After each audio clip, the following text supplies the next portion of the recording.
আসসালামু আলাইকুম। কি অবস্থা সবার, কেমন আছেন? আপনাদের সাথে সবসময় এই জিনিসটা কিন্তু গল্প করা হয়, অনেকে জানে এটা যে আমার আম্মুর খালার বাড়ি যেটা সেটা হচ্ছে খুলনায়। হ্যাঁ, তো অনেকেই গল্প শোনা হয় যে নানু বাড়ি গেলে আপনাদেরকে দেখাবো। এটা হচ্ছে আমার খালা। অনেক অনেক বছর পর আমার খালা আসছে আমাদের বাসায়। সবাই চলে গেছে, কিন্তু আমরা যেহেতু ছিলাম না, তামান্নার বাসায় ছিলাম, তাই আম্মু জোর করে খালাকে বাসায় রেখে দিয়েছে যে আমরা আসবো, আমাদের সাথে একদিন সময় কাটিয়ে তারপরে যেতে। আর এটা হচ্ছে আমার খালাতো ভাই। আমার আরো ভাই বোন আছে, সবাইকে একসাথে দেখানো হয় না।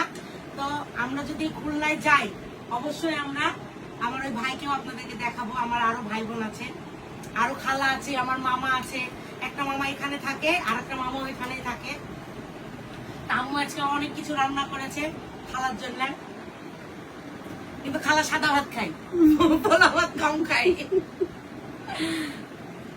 আপনি কি খাচ্ছেন? পোলা ভাত। পোলাও। তুমি কি খাবা? আমি একটু পোলাও খাবো, একটু সাদাও খাবো।